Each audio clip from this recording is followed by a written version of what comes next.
पुरुषोत्तम योग के 20 श्लोकों की अध्याय संख्या 15 समरी करेंगे। इसकी पहले इसके अंदर 1 2 3 4 5 प्रकरण हैं। किसी किसी जगह 6 प्रकरण भी किए गए हैं, किसी किसी जगह 5 प्रकरण किए गए हैं।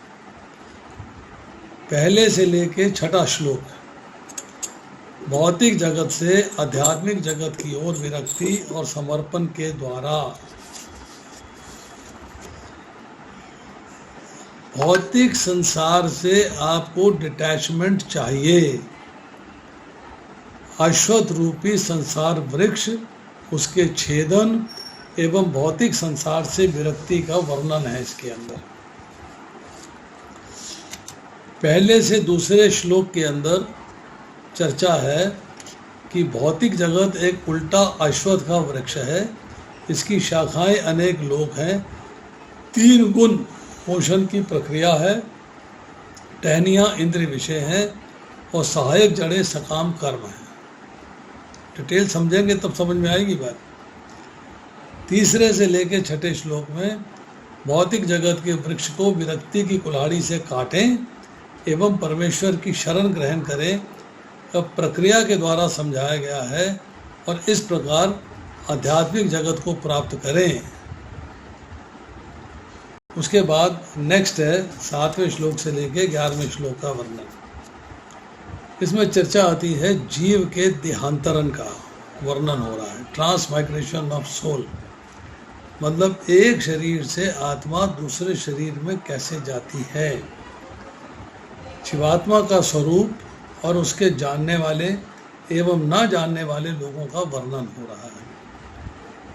फर्दर डिवाइड करते हैं तो 7वें से 11वें श्लोक के अंदर 7वें से जो 9वां श्लोक है उसमें जीव कृष्ण का अंश है, लेकिन मन और 5 इंद्रियों के कारण इस संसार में संघर्ष करता है। इस प्रकार भौतिक शरीर बदलता है। और 10वें और 11वें श्लोक में चर्चा आ रही है आत्मा का देहांतरण कौन देख सकता है और कौन नहीं देख सकता। इसके बाद है 12वें से लेके 15वां श्लोक है, तीसरा प्रकरण है। इस जगत में हमारे पालनकर्ता के रूप में कृष्ण की स्थिति को समझना। कृष्णा's पोजीशन एज ए मेंटेनर, भगवान के प्रभाव का वर्णन, अर्थात कृष्ण ही हमारे पालन करता हैं।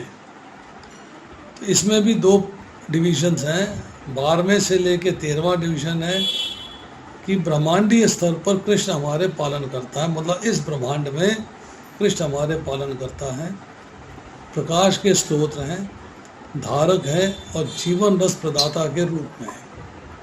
और 14वें से लेके 15वें श्लोक में चर्चा है व्यक्तिगत स्तर में कृष्ण हमारे पालन करता है।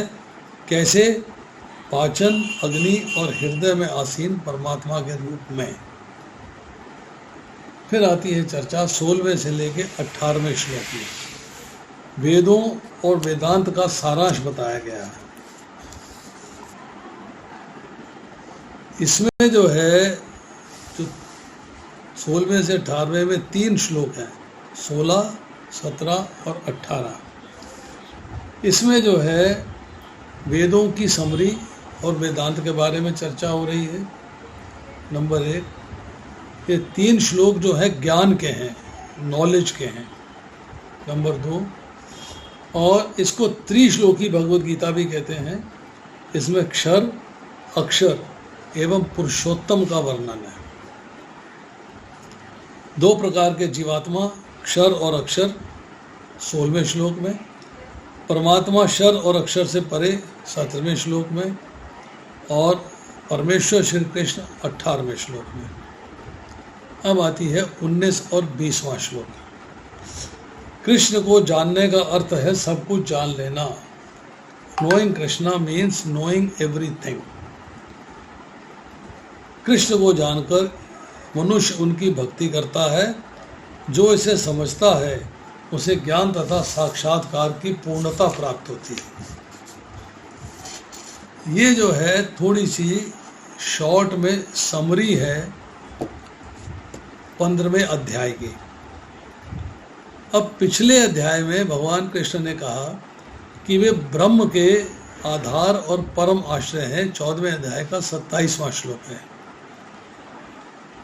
भगवान कृष्ण ने यह भी कहा कि भक्ति करने से भौतिक गुणों को पार किया जा सकता है और ब्रह्म की अवस्था को प्राप्त किया जा सकता है। 14वें अध्याय का 26वां श्लोक है। लेकिन कृष्ण की भक्ति और उनके प्रति आसक्ति प्राप्त करने के लिए भौतिक जगत से विरक्त होना पड़ेगा। मतलब एक तरफ भौतिक संसार है, उसकी आसक्ति है, एक तरफ भगवान कृष्ण है, उनके प्रति आसक्ति है। अगर आप भगवान कृष्ण के प्रति आसक्त होते हैं तो भौतिक संसार की आसक्ति को त्यागना पड़ेगा।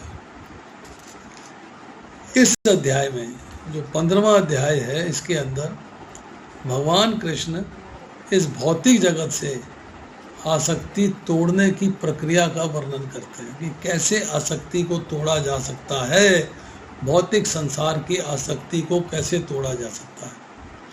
वे इस संसार की तुलना एक बरगद के वृक्ष से और विरक्ति की तुलना इसे काटने वाली कुल्हाड़ी से करते हैं। वो शस्त्र किसका है? विरक्ति का, जिससे आप भौतिक संसार के प्रति आसक्ति को काट सकते हैं। इसके बाद वह पुरुषोत्तम योग का वर्णन करते हैं। अब भक्ति योग का महत्व जानने के बाद कोई पूछ सकता है कि वेदों के बारे में क्या चर्चा हो रही है। इस अध्याय में समझाया गया है कि वेदों का अध्ययन करना, अर्थात उसका उद्देश्य क्या है? भगवान कृष्ण को समझना, ये वेदों का उद्देश्य है। अब देखिए, थोड़ी और चर्चा करते हैं।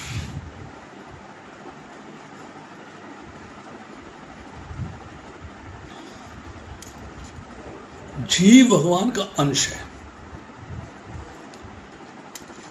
अतः इसका एकमात्र संबंध अपने अंशी परमात्मा से ही है। परंतु भूल से, बाय मिस्टेक, ये अपना संबंध प्रकृति के कार्य, शरीर, इंद्रियां, मन, बुद्धि आदि से मान लेता है। जीव ने मन से, बुद्धि से, शरीर से, इंद्रियों से संबंध को स्थापित कर लिया, जिनके साथ उसका संबंध वास्तव में था ही नहीं, और ना ही कभी है और ना ही कभी होगा। अब प्रॉब्लम क्या क्रिएट हुई कि वो पुनरअपि जन्मम और पुनरअपि मरणम के चक्र में फंसता चला गया। नंबर 1, भगवान के साथ अपने संबंध को भूलकर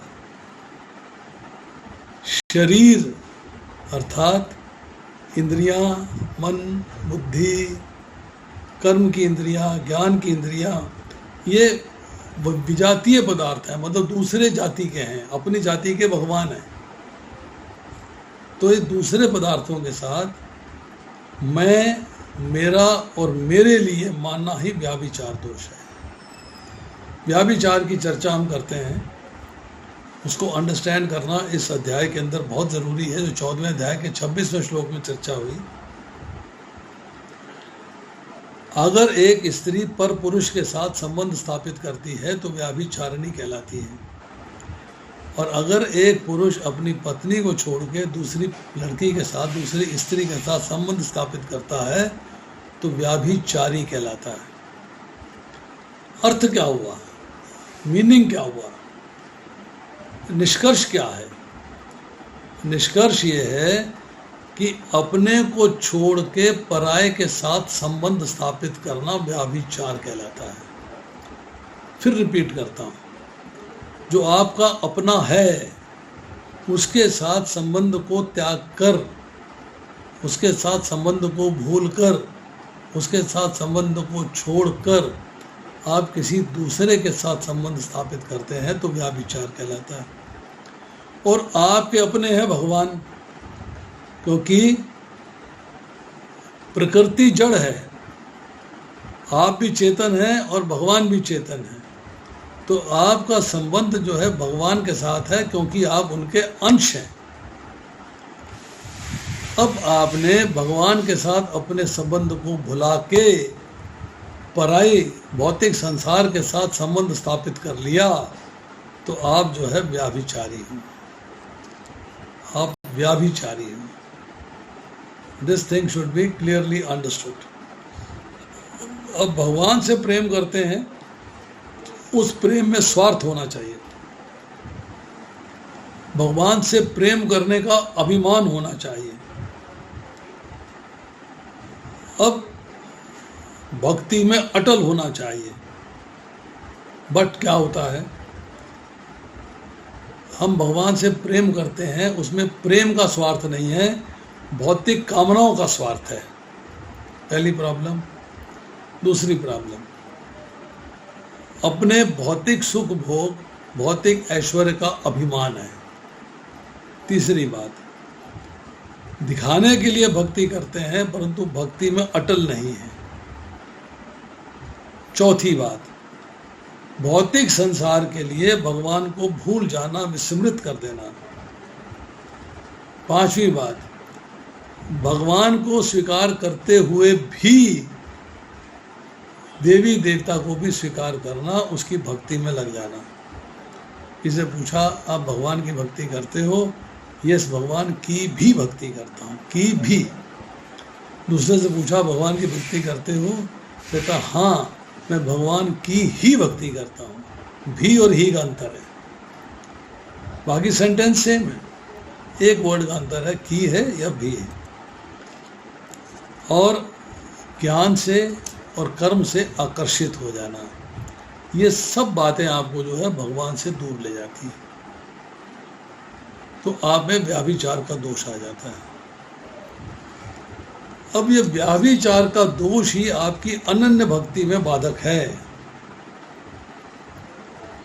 अनन्य भक्ति, अनन्य मतलब और किसी के लिए नहीं, केवल भगवान के लिए।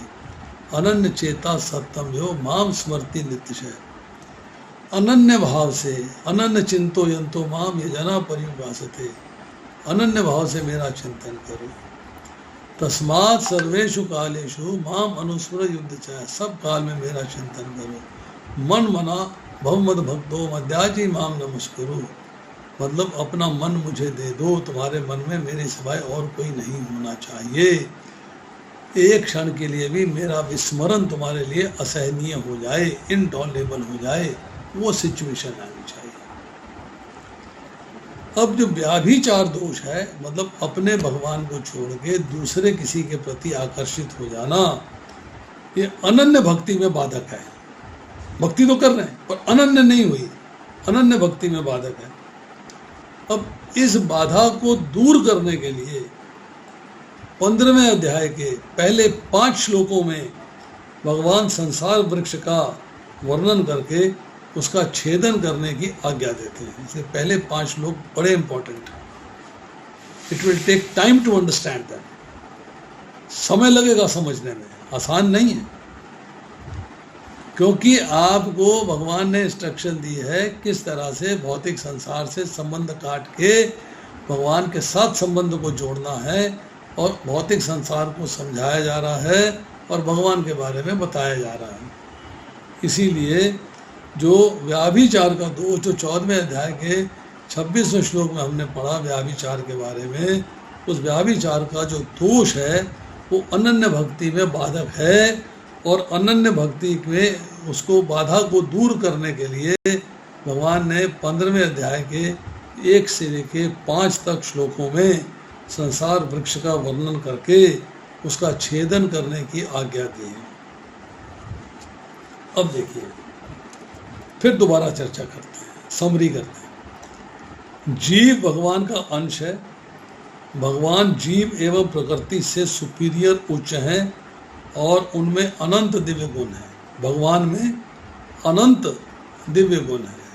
अनंत मीन्स इनफाइनाइट, इसकी कोई लिमिट नहीं। जन्म और मृत्यु के बंधन से छुटकारा पाने का साधन एक ही है, कि प्रकृति के बंधन को छेद देना, मतलब प्रकृति के बंधन को काट देना, प्रकृति के बंधन को तोड़ देना, प्रकृति के बंधन से आज़ाद हो जाना। एक ही रास्ता है कि जन्म मृत्यु के बंधन से छुटकारा पाने का उपाय क्या है कि प्रकृति के बंधन से छुटकारा पा जाना। मतलब जो जीव जो है शरीर इंद्रियां मन बुद्धि आदि से भौतिक प्रकृति के साथ संबंध को मान लेता है, उस संबंध को काट देना, उसको ब्रेक कर देना। और इसका रास्ता क्या है? वैराग्य। कि वैराग्य ही आपको मुक्ति दिला सकता है। और वैराग्य की चर्चा हमने कल करी थी, कल नहीं, शायद कल या परसों करी थी, वैराग्य की चर्चा। वैराग्य को दोबारा से बताता हूँ, समझना बड़ा आवश्यक है। वैराग्य का मतलब है कि भगवान की सेवा के प्रति जो वस्तुएं आवश्यक हैं उनको तो स्वीकार करना, और जो वस्तुएं भगवान की सेवा के लिए आवश्यक नहीं हैं उनको त्याग देना, उनका संग्रह नहीं करना। लीव देम, ड्रॉप देम, छोड़ दो, त्याग देना है उनको। ये है वैराग्य की। वैराग्य का मतलब ये नहीं है भगवे कपड़े पहने हरिद्वार की गुफा में चले गए, पहाड़ की गुफा में जाए वैराग्य हो गया। नो, वैराग्य का मतलब है कि भगवान की सेवा के प्रति जो वस्तुएं आवश्यक हैं उनको तो आप स्वीकार करिए, और जो भगवान की सेवा में बाधक हैं, जो भगवान की सेवा के लिए आवश्यक नहीं हैं, उनको त्याग दीजिए। ये जो है लर्न करना है आपको, इसको अंडरस्टैंड करना है, इसको लर्न करना है। इसको लर्न करे बगैर आप भगवान की सेवा में नहीं लग सकते। अब चर्चा है, इतना जो हमने अभी तक किया, 9:05 हो गए, इसमें किसी का कोई प्रश्न है या हम आगे 10 बजे तक कार्य करें? बताइए। हरे कृष्णा प्रभु जी, हरे कृष्णा। क्योंकि मैं फिर बता रहा हूँ, भागेंगे तो आपको मुश्किल आएगी। श्लोक मुश्किल है। कोई भी बढ़िया इनको ना दो, ये चीजें दो। अब बताइए, मैं करूं या नेक्स्ट टाइम के लिए पोस्टपोन कर दूं? Choice is again yours. करिए प्रभु जी, प्रश्नोत्तर कर लीजिए प्रभु जी। आप प्रभु जी बताइए कि ठीक रहेंगे जिससे हमें अच्छे से समझ में आ जाए। आज पूरा कर ले या नेक्स्ट टाइम कर ले, अच्छे से क्लियर हो जाए जिससे। देखिए, मेरा आपसे रिक्वेस्ट है कि अगर आप इसे अच्छे से समझना चाहते हैं तो नेक्स्ट टाइम 8:25 पे कीर्तन कर लीजिए और 8:25 पे लॉग इन कर लीजिए, ताकि हम 8:30 बजे शार्प श्लोक आरंभ कर सकें। बाकी डिवोटीज अपने आप को प्लीज। हरे कृष्णा। उर्मिल राणा माता जी, आप लोग खिचड़ी पका रहे हैं, मेरे से बात करिए। उर्मिल राणा माता जी, अपना प्लीज ऑडियो ऑफ कीजिए। वो है नहीं वहां पर।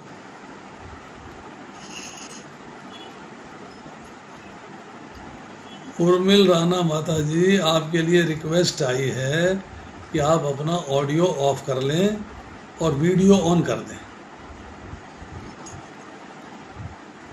आप हैं नहीं वहां पर, लॉग इन करके चली गई। हरे कृष्णा प्रभु जी। यस, दंडवत प्रणाम प्रभु जी। दंडवत प्रणाम माता जी। प्रभु जी, मतलब अभी जैसे आप बता रहे थे कि मुझे सोचना भी कृष्ण हमारे हैं और हम कृष्ण के हैं, तो ये जो अभिमान होता है वो सही है या गलत है? आपको कृष्ण भक्ति का अभिमान चाहिए, पर उसको एक्सपोज नहीं करना है। अच्छा। मन में होना चाहिए कि yes I am a devotee, but devotee के लक्षण आप में होने चाहिए। 12वां अध्याय पढ़िए, 13वें श्लोक से लेके और 19वें श्लोक तक डिवोटी के लक्षण बताए गए हैं। 39 लक्षण हैं, वो आप में होने चाहिए, तब अभिमान करिएगा। 14वां अध्याय हमने किया है, 22वें से लेके 25वें श्लोक के लक्षण आप में होने चाहिए। 13वां अध्याय किया है, 8वें से लेके 12वें श्लोक के लक्षण आप में होने चाहिए। दूसरा अध्याय किया है, 54 से लेके 72 तक के लक्षण सिद्ध प्रज्ञ के आप में होने चाहिए, तब तो अभिमान करो, नहीं तो अभिमान मत करो। प्रभु जी जैसे रेगुलर सुनते हैं भगवान के बारे में कि भगवान श्री कृष्ण ही सब कुछ है, मतलब इतने सालों से सुनते आ रहे हैं, मतलब अभी ये हो जाता है कि भाई एक टाइम ऐसा आता है कि हम सब कुछ ही कृष्ण को समर्पित कर देते हैं कि कृष्ण ही सब कुछ है। जब इतना सुन लिया, सारे शास्त्रों में देख लिया, सब भक्तों के मुख से सुन लिया, गुरु महाराज के मुख से सुन लिया, तो हम कृष्ण को ही अपना समझ लेते हैं। तो प्रभु जी ये भी तो एक प्यूरिफिकेशन है ना। देखिए अभिमान की बात हो रही है, अब कंफ्यूज मत करिए आप। मैंने क्या कहा कि अभिमान तब करना है जब आप दूसरे अध्याय के 54 से लेके 72 श्लोकों पे पूरा उतरते हो। जब आप 13वें अध्याय के 8वें से लेके 12वें श्लोक के गुण आपके अंदर हैं, जब 14वें अध्याय के 22वें से लेके 25वें श्लोक के गुण आपके अंदर हैं, जब 12वें अध्याय के 13वें से लेके 19वें श्लोक तक के गुण आपके अंदर हैं। ये बात ये हो रही है, आप सुनने की बात कर रहे हो। मैंने आपका नाम पूछा, बोले मैं रोहिणी में रहती हूँ। That is not your name. प्रश्न है, मैंने अभी तो आपने मुझे नहीं मिला नाम। ऐसे ही बोलोगी जैसे जैसे अभिमान की बात चल रही है तो कुछ और बताई जा रही हो। अबे प्रिया देवी साथी ही बोलूंगी प्रभु जी। मैंने उदाहरण दिया है, ऐसा ही करते हैं लोग। प्रश्न कुछ है, उत्तर कुछ है, सवाल कुछ है, जवाब कुछ है, ऐसे नहीं। You have to be stick to what is this being said. प्रभु जी अभी इसी जो आपने अभी पढ़ाया था ना, उसी में आया था, इसलिए मैंने पूछा। क्या आया था? यही कि वे कृष्ण के, अगर आप कृष्ण के हैं और कृष्ण आपके हैं, आप समझते हैं तन मन धन से कि मतलब अभी वैदिक चार्मी भक्ति के बारे में आप चर्चा कर रहे थे, तो इसलिए मेरे मन में पूछा। फिर भी नहीं समझी? समझाओ ना फिर प्रभु जी। अरे 2 बार तो बता दिया। ठीक है प्रभु जी, मैं पढ़ लूंगी। अगर अभिमान करो, फिर सुनो, अभिमान करो, पर पहले अपने अंदर दूसरे अध्याय के 54 से लेके 72 तक के गुण पैदा करो। अभिमान करो, 12वें अध्याय के 13वें श्लोक से लेके 19वें श्लोक तक के गुण अपने में पैदा करो। अभिमान करो, 13वें अध्याय के 8वें से लेके 12वें श्लोक तक के गुण पैदा करो। अभिमान करो, 14वें अध्याय के 22वें से लेके 25वें श्लोक तक पैदा करो। अभिमान करो, 18वें अध्याय के अंदर 51 से लेके 54 तक के गुण अपने में पैदा करो। अब अभिमान, उसके बाद अभिमान करो। गुण है नहीं, अभिमान करेंगे हम, गलत है। ध्यान पूर्वक सुनो क्या कहा है। हम व्याभिचार दोष की चर्चा कर रहे थे, व्याभिचार दोष। अभी तक तो लोग अपने साथ भगवान का संबंध नहीं समझे। अगर भगवान के साथ संबंध समझ लेंगे तो जप करते हुए, सेवा करते हुए मन भटकेगा नहीं।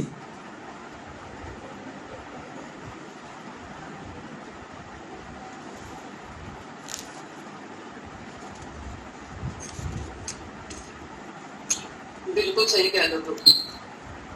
जन्म मृत्यु के बंधन से छुटकारा पाने का साधन केवल प्रकृति के बंधन से छेदन ही संभव है। भौतिक प्रकृति के साथ जब तक संबंध नहीं छूटेगा, जब तक उसके प्रति विरक्ति नहीं होगी, तब तक आप जो है भगवान के प्रति आकर्षित नहीं होंगे।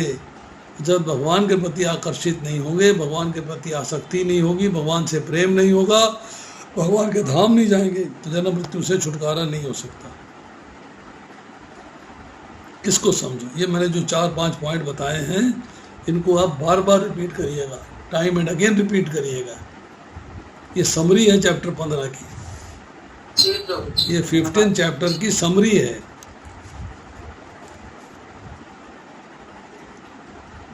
व्याभिचार का दोष ही अनन्य भक्ति में बाधक है। आप भगवान की अनन्य भक्ति नहीं कर पा रहे हैं। बाधा किसकी वजह से आ रही है? कि भगवान के साथ अपने संबंध को भूल के दूसरे के साथ संबंध स्थापित किया हुआ, भौतिक संसार के साथ संबंध स्थापित किया हुआ, नातेदार रिश्तेदार, उनको इम्पोर्टेंस ज़्यादा है, भगवान को इम्पोर्टेंस कम है। जब भगवान के साथ संबंध स्थापित हो जाएगा तब आप जो है अपनी भक्ति में जब रत हो जाएंगे, भक्ति में लग जाएंगे, तब आपका जो है भौतिक संसार से संबंध समाप्त होगा, तब आपको मुक्ति की प्राप्ति होगी, तब आपको जो है भौतिक संसार से छुटकारा पाके भगवान के धाम जाने का चांस लगेगा। हरि बोल प्रभु जी, हरि बोल। 14वें अध्याय के 26वें श्लोक में अनन्य भक्ति योग के द्वारा मेरी आराधना करता है, वो तीनों गुणों को पार कर ब्रह्म अनुभूति के योग्य होता है। भक्ति योग कैसा? अनन्य भक्ति योग, अनन्य। तब उसमें 8 गुण आते हैं, पाप रहित, मृत्यु रहित, जरा रहित, क्षुधा रहित, प्यास रहित, शोक रहित, सत्य काम और सत्य संकल्प। ये 8 गुण भगवान के अंदर है। छांदोग्य उपनिषद के 6ठे अध्याय का पहला श्लोक है ये सच्चिदानंद भगवान 8 गुणों के स्वामी हैं और जीव के अंदर भी वही 8 गुण हैं। और ये 8 गुणों वाला जीव अनादि काल से कर्मफल क्यों भोग रहा है, इसको एनालाइज करिए। आप पुनरपि जन्मम पुनरपि मरणम के चक्र में क्यों पड़े हैं, इसको एनालाइज करिए। आपसे जन्म मृत्यु के बंधन से छुटकारा नहीं हो पा रहा है, इसको एनालाइज करिए। किस तरह? आपको भक्ति योग का ज्ञान है कि आपको गारंटी है कि आप पार हो जाओगे? बताओ, एनालाइज करिए, विश्लेषण करिए, विश्लेषण कि क्या मेरी जो है मुक्ति हो सकेगी। अगर नहीं हो सकेगी तो क्यों नहीं हो सकेगी? वो जो मैंने एरर किए हैं, जो मैंने मिस्टेक्स करी हैं, जो मैंने गलतियां करी हैं, उनको सुधारना। और फिर भगवद गीता से मुझे ज्ञान प्राप्त करना है कि मेरी मुक्ति कैसे होगी। भगवान 4थे अध्याय के 37वें श्लोक में कहते हैं, जिस तरह ये ज्ञान, जिस तरह ये अग्नि समस्त प्रकार के ईंधन को जला के भस्म कर देती है, उसी तरह ये ज्ञान रूपी अग्नि समस्त प्रकार के कर्म फलों को जला के भस्म कर देती है। वो ज्ञान रूपी अग्नि, वो ज्ञान रूपी अग्नि जो भगवान दे रहे हैं, उसको आपको प्राप्त करना है और उसके द्वारा प्रोग्रेस करके भक्ति योग में आना है। तब आपके कर्म फल समाप्त होंगे, तब आप भगवान के धाम जा पाओगे। तो ये 3 गुणों को पार कर ब्रह्म अनुभूति के योग्य हो जाता है। कौन? जो अनन्य भक्ति के योग के द्वारा भगवान की आराधना करता है। आपको भगवान की आराधना करनी है अनन्य भक्ति योग के द्वारा। अनन्य अनन्य चिंतो यंतो माम, अनन्य चेता सत्यम योग। भगवान ने हर जगह पे अनन्य शब्द का इस्तेमाल किया, मतलब मेरे सिवाय और कोई नहीं। आपके मन के अंदर जब प्रॉब्लम आती है तो आप भगवान के सिवाय दूसरों की तरफ भी देखना शुरू कर सकते हो। तो आपकी बुद्धि व्यवसात्मिक नहीं होती, अनंत शाखाओं में विभक्त हो जाती है। चलो कोई बात नहीं, ये भी कर लेते हैं, क्या फ़र्क पड़ता है, महामंत्र तो कर ही रहे हैं, इसको भी देख लेते हैं। नहीं, अटल फेथ, अटल विश्वास वो होना चाहिए। अब अर्जुन के मन में ये प्रश्न है कि आपने तो मनुष्य का आकार लिया हुआ है, नराकार हो आप, मेरी तरह दिखाई दे रहे हो। अब आपकी भक्ति करके मनुष्य ब्रह्म भाव को कैसे प्राप्त हो सकता है? किस तरह वो जो है ब्रह्म के पद को प्राप्त हो सकता है कि पाप रहित हो जाए, मृत्यु रहित हो जाए, जरा रहित हो जाए, क्षुधा रहित हो जाए, प्यास रहित हो जाए, शोक रहित हो जाए, सत्य काम हो जाए, सत्य संकल्प हो जाए आपकी भक्ति को। अरे आप में क्या क्वालिटी है? आप तो मेरे जैसे दिखाई दे रहे हो। You are looking like me. आप में कोई खास चीज तो दिखती नहीं, आप तो मेरी तरह दिखते हो, जैसा मैं दिख रहा हूं वैसे आप दिखाई दे रहे हो।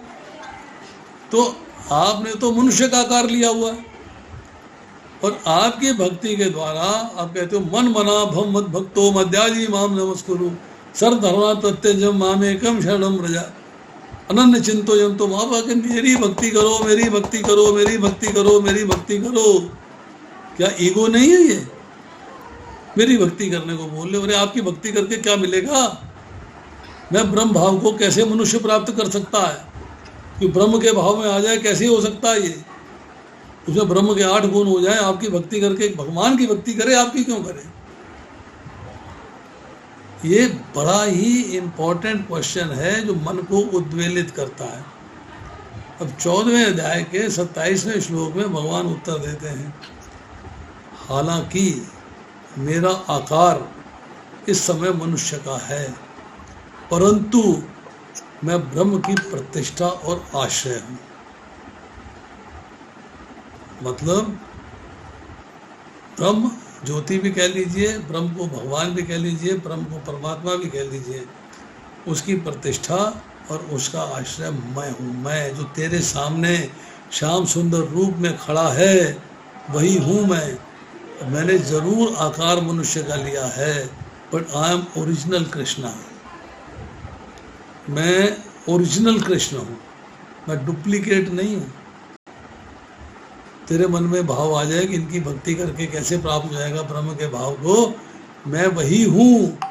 I am the same person. मैं ही ब्रह्म की प्रतिष्ठा हूँ, मैं ही ब्रह्म का आश्रय हूँ। अब मनुष्य जो है अपने गुणों का अतिक्रमण करके ब्रह्म भाव को प्राप्त होता है। सतोगुण, रजोगुण, तमोगुण से ऊपर उठ जाता है, विशुद्ध सतोगुण में चले जाता है। ही क्रॉसेस ऑल दीज थिंग्स, पार कर जाता है इन सबको, और फिर ब्रह्म के भाव को प्राप्त होता है। फिर उसमें पाप रहित, मृत्यु रहित, जरा रहित, क्षुधा रहित, प्यास रहित, शोक रहित, सत्य काम, सत्य संकल्प जैसे लक्षण प्रकट होते हैं। यही कहा गया है 14वें अध्याय के 26वें श्लोक में, सह गुणान समतीत्य। समतीत्य मतलब अब कुछ प्रश्न यहाँ पे पैदा होते हैं। 15वां अध्याय समझना आसान नहीं है। कुछ प्रश्न पैदा होते हैं कि ये गुणमय संसार क्या है, पहला सवाल। दूसरा, संसार कहाँ से उत्पन्न है। तीसरा, जीव कौन है। चौथा, किस प्रकार यह जीव आपकी भक्ति के द्वारा इस संसार को पार कर सकता है। पांचवा, जीव ब्रह्म के पद को प्राप्त होता है तो ब्रह्म कौन है, और ब्रह्म की प्रतिष्ठा आप ही है तो आप कौन है। ये प्रश्न आपको आने चाहिए। These are very important questions जो 14वें अध्याय के आखिरी 2 श्लोकों में से पैदा होते हैं, और जिनका उत्तर यहाँ फिर 15वें अध्याय में मिलेगा। फिर रिपीट करता हूँ, कौन से क्वेश्चन अराइज हो रहे हैं। नंबर 1, ये गुणमय संसार क्या है। गुणमय मीन्स प्रकृति के 3 गुणों से प्रभावित, सतोगुण, रजोगुण, तमोगुण से प्रभावित ये संसार क्या है। नंबर 2, संसार कहाँ से उत्पन्न है। नंबर 3, ये जीव कौन है। नंबर 4, किस प्रकार का जीव आपकी भक्ति के द्वारा इस संसार को पार करके आपके धाम आ जाता है। नंबर 5, जीव ब्रह्म के पद को प्राप्त होता है तो ब्रह्म कौन है, और ब्रह्म की प्रतिष्ठा आप हैं तो आप कौन है। It's a very important questions. इन सब प्रश्नों को दृष्टि में रख के प्रारंभ में अतिशयोक्ति अलंकार द्वारा ये संसार अद्भुत पीपल वृक्ष है ऐसा वर्णन करते हैं. Then you get the answers to all this. Then you get answers to your questions. अब इस भौतिक संसार की जो प्रकृति के 3 गुणों से बना हुआ है, एक अश्वत्थ वृक्ष की उपमा दी गई है जिसकी जड़ें ऊपर की ओर है और शाखाएं नीचे की ओर हैं. अब ये जो है आपका 15वें अध्याय का प्रकरण आरंभ होता है. अभी तक तो उसके बैकग्राउंड था. जब प्रकरण आरंभ होगा, ऊर्ध्व मूला मूल, ऊर्ध्व ऊपर, मूल प्रकृति के, इसमें शाखाएं, इसमें पत्तियां, इसमें टहनियां, इसमें फल, मतलब हर चीज़ का वर्णन आएगा. अश्वत्थ क्या होता है इसका वर्णन आएगा. ऊर्ध्व मूला क्या है इसका वर्णन आएगा. देन अब की शाखां वृक्षम से वेदा संप्रति सतु जातु श्रद्धा ध्यात मृत्यु से मर्यादति. इन सब की चर्चा आएगी जो कि तैत्तिरीय के अरण्यक भाग के पहले अध्याय, पहले खंड के 11वें अध्याय के 5वें श्लोक से उठाया गया है. सब चर्चा करेंगे नेक्स्ट टाइम. तब तक मेरा आपसे रिक्वेस्ट है, इज माई हम्बल रिक्वेस्ट, कि पहले 5 श्लोक अब कम से कम भी उनका श्लोक और उनका तात्पर्य 5 बार पढ़िएगा, 5 टाइम्स. पूरा हफ्ता है आपके पास, एक हफ्ता है. Read it at least 5 times. Underline करिएगा, समझने का प्रयास करिएगा. Then you will get answer to all this. तब आपको जो है इनका उत्तर मिलेगा, तब समझ में आएगी बात. इतनी जल्दी समझ में नहीं आएगी, क्योंकि अश्वत्थ वृक्ष ही उल्टा है. तो हम तो सीधे हैं, हमें भी उल्टा होना पड़ेगा. उल्टा होंगे तब बात समझ में आएगी. इसलिए मेरा हम्बल रिक्वेस्ट है कि अनन्य भक्ति के योग के द्वारा मेरी आराधना करता हुआ वह 3 गुणों को पार कर ब्रह्म अनुभूति के योग्य होता है, तो वो ब्रह्म के पद पे आता है. तो ये ज्ञान जो है मेरे को प्राप्त करना है. I have to get answer to this. मेरे लिए इसका उत्तर प्राप्त करना आवश्यक है. समझा मैं दूंगा. I will take time, I will explain you everything. सब चीज़ें बताऊंगा. पर फिर भी मेरी एक रिक्वेस्ट है कि आप इसको पढ़िएगा एटलीस्ट 5 टाइम्स. 5 श्लोक हैं, हर श्लोक 5 बार पढ़िए. अंडरलाइन करिए, लिखिए, क्वेश्चंस लिखिए. जब समझ में आएगी ना बात तो कहोगे वल्लाह कमाल है, क्या कहा है भगवान ने. हम तो समझ नहीं पा रहे थे, क्या बात समझाई है, क्या बात कही है. आनंद आ गया, मजा आ गया सुनकर. ऐसे ही पुरुषोत्तम योग नाम नहीं रखा. पुरुषोत्तम योग नाम ऐसे ही नहीं रख दिया कि पुरुषों में उत्तम से योग का सिस्टम है इसके अंदर. इसीलिए उसको समझना जो है वो भी इम्पोर्टेंट है और पढ़ना है वो भी इम्पोर्टेंट है. दोनों चीज़ें इम्पोर्टेंट हैं. आपको ये बात जो है समझ में आनी चाहिए कि पुरुषोत्तम योग में भौतिक जगत से आध्यात्मिक जगत की ओर विरक्ति और समर्पण, जीव का देहांतरण, इस जगत में हमारे पालनकर्ता के रूप में कृष्ण की स्थिति, वेदों और वेदांत का सारांश और कृष्ण को जानने का अर्थ है सब कुछ जान लेना. ये सारी बातें बड़ी इंपॉर्टेंट है. अब कितने लोग अगली क्लास में 5 बार पढ़ के आएंगे, हाथ खड़ा करें ऑनेस्टली.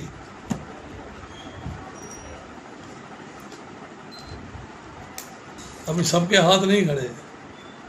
अलादनी माता जी सोच रही हैं पढ़ूं कि ना पढ़ूं. छोड़ो जी, क्या पढ़ना है.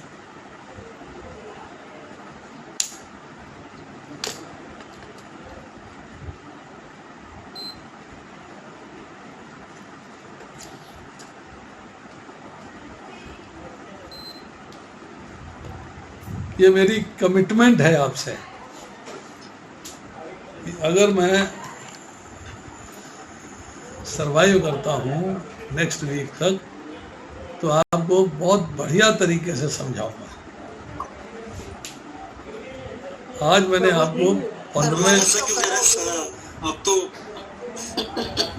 प्रभु जी सरवाइव क्यों नहीं करोगे? हमारी गुड इसी बीच में गलत बात भगवान हो गया। आपके साथ है, तो सरवाइव नहीं करने का तो सवाल ही नहीं पैदा है।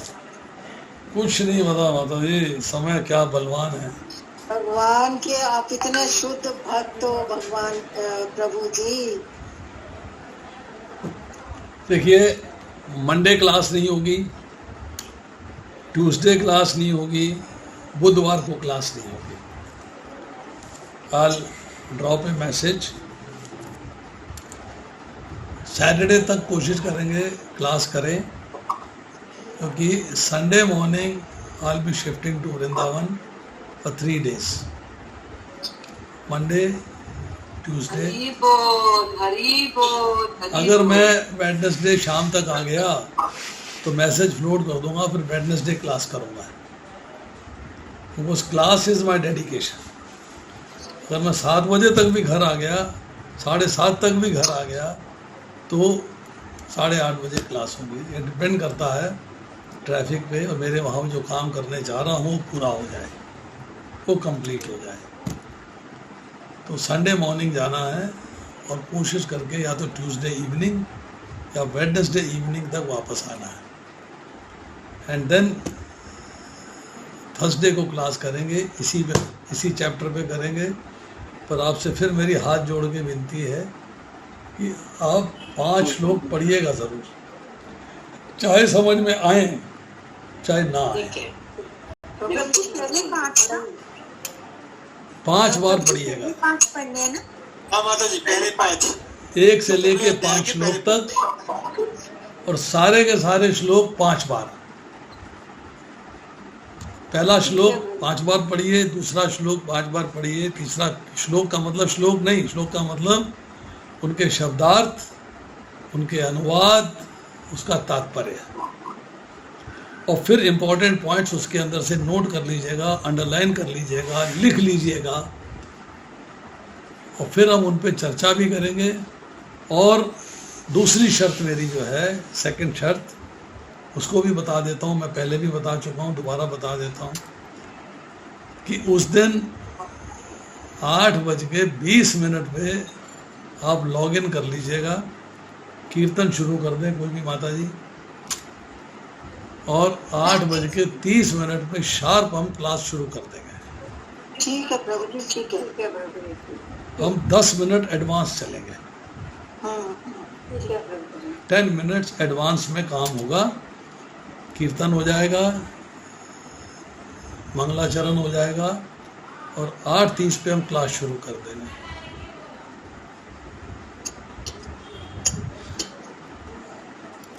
अभी कोई प्रश्न है तो पूछिए। औलादनी माता जी का हाथ खड़ा है।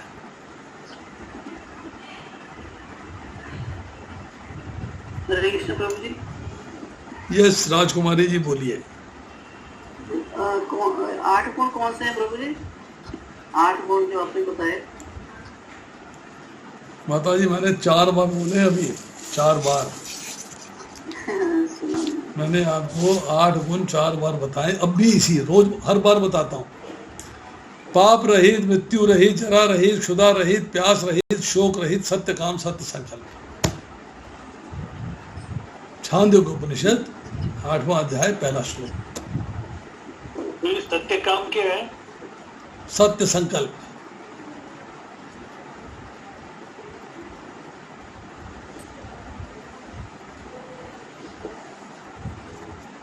कौन सा श्लोक प्रभु जी, कौन सा श्लोक बताया आपने? छांदोग्य 8वां अध्याय पहला श्लोक, 8वां अध्याय पहला श्लोक माता जी। ठीक है प्रभु। राजकुमारी माता जी क्लास लेती हैं तो पढ़ाती हैं आगे लोगों को। एम आई राइट? नहीं, ऑनेस्टली बताना माता जी, हाँ जी। आप कितने स्टूडेंट हैं आपके? नहीं प्रभु जी।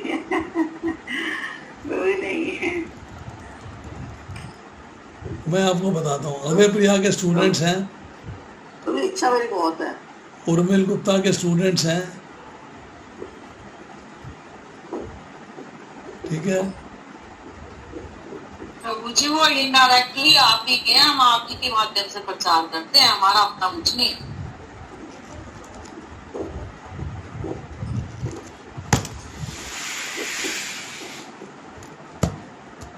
चलिए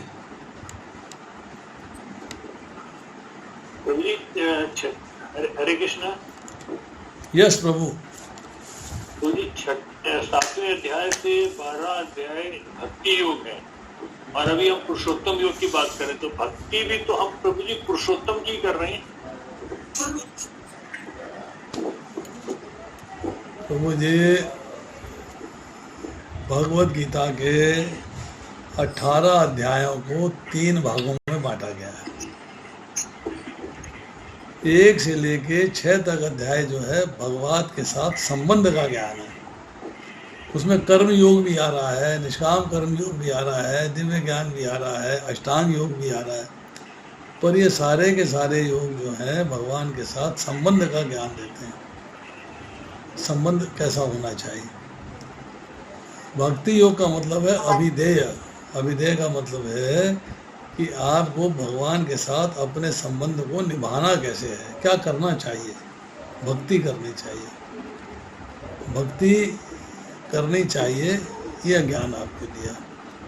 और 13वें अध्याय से 18वें श्लोक में आपको बताया जा रहा है कि भक्ति करने का और भगवान के साथ संबंध ज्ञान का पर्पस क्या है, प्रयोजन क्या है, क्यों जाने आप, क्यों करें आप, उसका प्रयोजन क्या है। तो उस प्रयोजन को एक्सप्लेन करते हुए उसके डिटेल्स आ जाते हैं पुरुषोत्तम योग में। डिटेल्स आ गए, उसके कारण बता दिया, ट्रांसमाइग्रेशन ऑफ सोल। तो बहुत सारी चीजों का आपको ज्ञान दे दिया। तो प्रभु जी, यहाँ प्रश्न ये उठता है कि पहले हमें प्रयोजन जानना चाहिए, तब तो हम उस कार्य को संपन्न करेंगे। यस,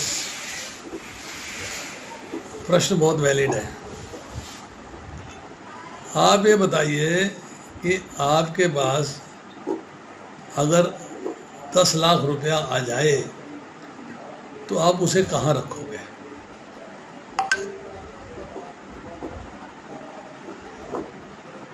लॉकर में, लॉकर में रखोगे ना। हाँ जी प्रभु जी। ओपन में तो नहीं रखोगे, ठीक है। बिकॉज वो बड़ा प्रेशियस है, आपके लिए वैल्यूएबल चीज है वो। तो इसी तरह भगवान ने कहा कि भक्ति योग इज वेरी वैल्यूएबल, तो इसको संबंध ज्ञान और प्रयोजन ज्ञान के बीच में रख दिया। जैसे कि सीप के अंदर मोती होता है, सीप के नीचे बेस है, ऊपर ढक्कन है, बीच में मोती है। तो मोती जो है वो आपकी भक्ति योग है। सीप के दो जो पोर्शन है, एक संबंध ज्ञान है, एक प्रयोजन ज्ञान है।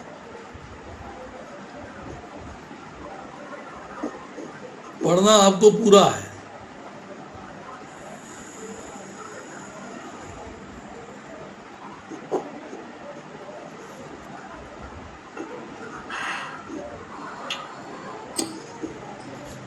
चलिए समाप्त करें फिर आज। प्रभु जी, ये जो हमने एक स्टूल भेजा है वो नया भेजा है क्या? क्या? अनुवाद का 16 से लेकर 20 तक जो तो आपका जो है वो 4 दिन का था ना सिर्फ। हाँ जी, वो नया है। पहले वाला तो नहीं मिल रहा है। पहले वाला जब खत्म करके नया शुरू कर दो। जो पहले भेजा हुआ वो नहीं है भाई, पहले वाला आप खत्म करोगे कि नहीं करोगे? नहीं, पहले वाला भी है मेरे पास। अभी जो आपने कल परसों भेजा वो चेंज है पहले से। जो हम पहले पढ़ रहे थे वो ये था ना कि एक दिन में 15 श्लोक का अनुवाद पढ़ना था। अभी वो चल रहा था ना शेड्यूल। अब 18 चैप्टर खत्म होने के बाद फिर जो नया शेड्यूल स्टार्ट होगा, सुनिए, वो भेजा है। 14 सितंबर को 18वें अध्याय का 46 से लेके 60वां श्लोक आपने करना अनुवाद में। और 15 सितंबर है कल 15 को करेंगे चैप्टर 18 का 61 से लेके 78वां श्लोक, खत्म हो गया। हाँ जी। 16 सितंबर को क्या करोगे आप? लिखा हुआ था पहले 1 से 23 तक, 1 से 20 तक प्रभु जी, 1 से 20 तक, 1 से 30 तक लिखा हुआ था पहले। अब आप 16 सितंबर को क्या करोगे? 1 से 20 तक 1 से 20 प्रभु जी। डेली के 15 श्लोक के बाद अगले शेड्यूल में डेली के 20 श्लोक स्टार्ट हो जाते हैं। 20। हरे कृष्णा प्रभु जी।